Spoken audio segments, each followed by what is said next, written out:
Zidane tax সলিউশনসের একটি নতুন ভিডিওতে আপনাকে স্বাগতম। আজকের ভিডিওতে আমরা জানার চেষ্টা করব আয়কর রিটার্ন কি, কেন এবং কখন। আচ্ছা, শুরুতেই খুব সহজ করে বুঝে নেওয়া যাক এই আয়কর রিটার্ন বিষয়টা আসলে কি। একদম সাধারণ ভাষায় যদি বলি, এটাকে আমরা সারা বছরের উপার্জনের একটা রিপোর্ট কার্ড বলতে পারি। ঠিক যেমন স্কুলে বছর শেষে একটা রিপোর্ট কার্ড দেওয়া হয়, তাই না? এখানেও বিষয়টা অনেকটা সেরকমই। প্রতি বছর ঠিক কত টাকা আয় হলো, কোথায় কত খরচ হলো, আর বর্তমানে কি কি সম্পদ আছে, যেমন ধরুন নগদ টাকা, জমি বা গয়না, এই সব কিছুর একটা লিখিত হিসাব সরকারকে জানানোই হচ্ছে রিটার্ন জমা দেওয়া। অনেকেই হয়তো ভাবেন এটা খুব ভয়ের কিছু, কিন্তু বিশ্বাস করুন, এতে ভয়ের একেবারেই কিছু নেই, বরং এটা খুবই সাধারণ আর গোছানো একটা আর্থিক প্রক্রিয়া। তো এখন মনে একটা প্রশ্ন আসতেই পারে, কেন রিটার্ন জমা দেব? চলুন এর পেছনের 5টি মূল সুবিধা এক নজরে দেখে নিই।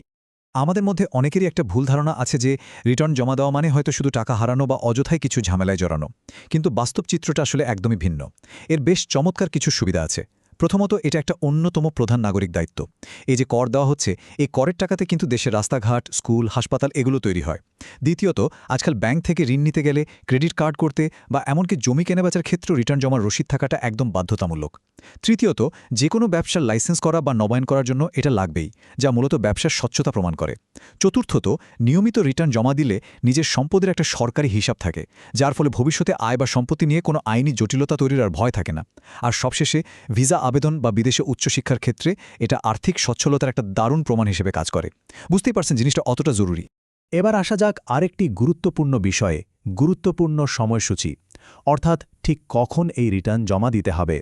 দেখুন, যে কোনো কাজেরই তো একটা নির্দিষ্ট সময়সীমা থাকে, তাই না?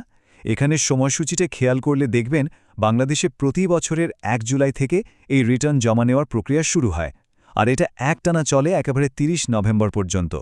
এই যে 30 নভেম্বর তারিখটা, এটাকে আমরা সাধারণত কর দিবস বা ট্যাক্স ডে বলে থাকি।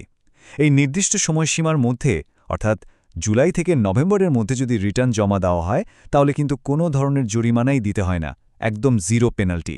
তাই সময় মতো এই কাজটি সেরে ফেলাই সবচেয়ে বুদ্ধিমানের কাজ। তাহলে পুরো আলোচনার মূল কথাটা কি দাঁড়ালো? মূল কথা হলো, আয়কর রিটার্ন জমা দেওয়া মানে শুধু সরকারকে টাকা দেওয়া নয়, বরং এটা নিজের আর্থিক জীবনকে গোছানো এবং নিরাপদ রাখার জন্য একটা অত্যন্ত কার্যকরী মাধ্যম।